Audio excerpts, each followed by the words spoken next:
Welcome to First Baby.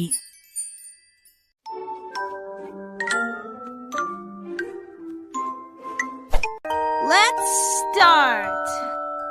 வணக்கம் நண்பர்களே. ஒரு கேள்வி கேட்கிறேன். நாம் பிறக்கும்போது யார் நம்மை தாங்குகிறார்கள்? நாம் விழும்போது யார் நம்மை எழுப்புகிறார்கள்? நாம் வெற்றி பெறும்போது யார் நம்மை விட அதிகமாக மகிழ்கிறார்கள்? அவர்கள்தான் நம் உறவுகள். இன்று நாம் மறந்து வரும் ஒரு முக்கியமான விஷயம் பற்றி பேசப் போகிறோம்.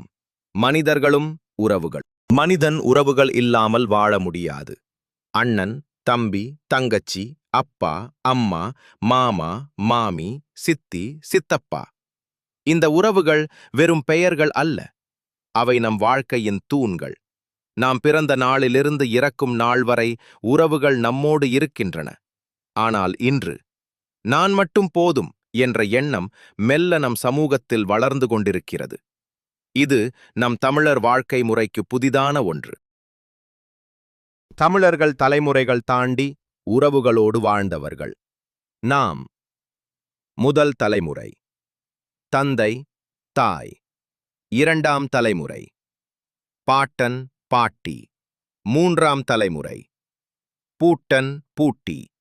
நான்காம் தலைமுறை ஓட்டன், ஓட்டி. ஐந்தாம் தலைமுறை சேயோன், சேயோள்.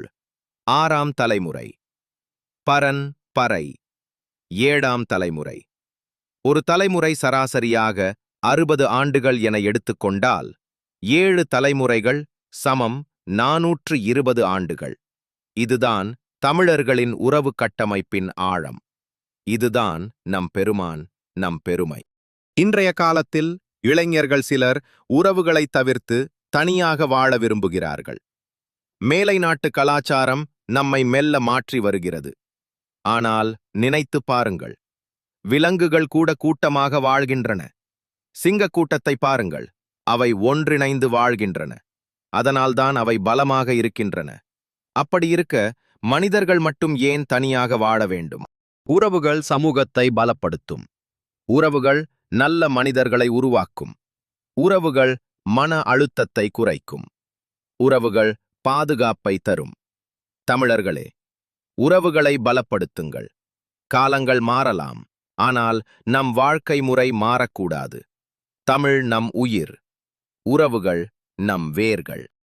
உறவுகளையே மறந்துவிடாதீர்கள். நம் பரம்பரையை பாதுகாப்போம். நம் கலாச்சாரத்தை காப்போம். இந்த வீடியோ உங்களுக்கு பிடித்திருந்தால் லைக் பண்ணுங்க, கமெண்ட் பண்ணுங்க, சப்ஸ்கிரைப் பண்ண மறக்காதீங்க. நன்றி. அடுத்த வீடியோவில் சந்திப்போம்.